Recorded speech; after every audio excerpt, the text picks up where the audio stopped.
The 50 largest United States ports had only 50% of their channel width for only 32% of the time in that given year. Paid by the shipper based on their cargo value, deposited into the Treasury as Harbor Maintenance Trust Fund. Then the funds are appropriated by Congress annually, and the Treasury shows funds expended from the Harbor Maintenance Trust Fund, but the balance stays in the general fund. Very convoluted. Recently, we reintroduced HR 638 to expand short sea shipping by exempting such shipping from the Harbor Maintenance Tax. Now, this just makes sense.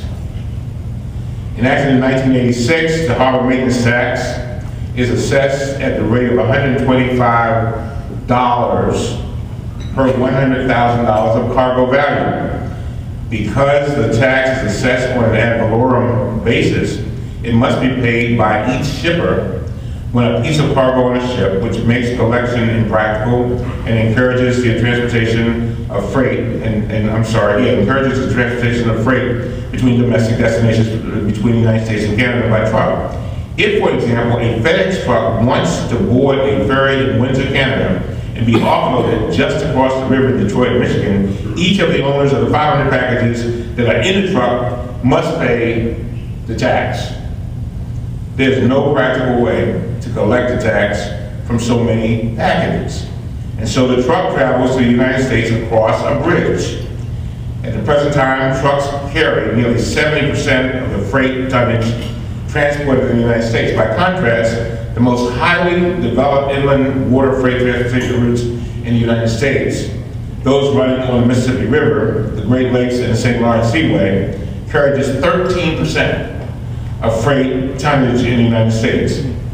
Testimony from numerous experts who have appeared before our subcommittee and the full committee on transportation indicates that the imposition of the tax is a real impediment to the development of short sea shipping. 29 December 2008, the Senate received a Dear Colleague letter. The next legislative vehicle for changes to the Harbor Maintenance Trust Fund would probably be the Water Resources Development Act of 2010. The likelihood's a little bit in question.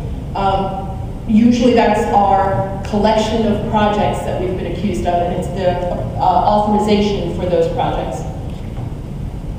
The dredging groups are, and RAMP, by the way, is a consortium of about 140 different groups and entities that have all signed on to the notion that the Harbor Maintenance Trust Fund is broken.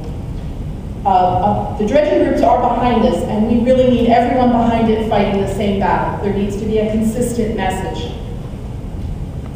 With the Harbor Maintenance Trust Fund, what an amazing, amazing, amazing thing. Again, not to be redundant, but 0.125% on the declared value of imported commercial cargo collected by Customs on behalf of the Corps of Engineers. And only roughly 50% every year is used for its intended use and its intended purpose. This pretty much portrays what Pat showed a few minutes ago in her comments, only she took it a little further. This one is projected through 2007. She said 4.6 billion. It's up to the surplus is up to $4.6 billion now. Again, absolutely befuddling, absolutely amazing. Yet we can't keep our channels open. We can't dredge new channels to proper depths.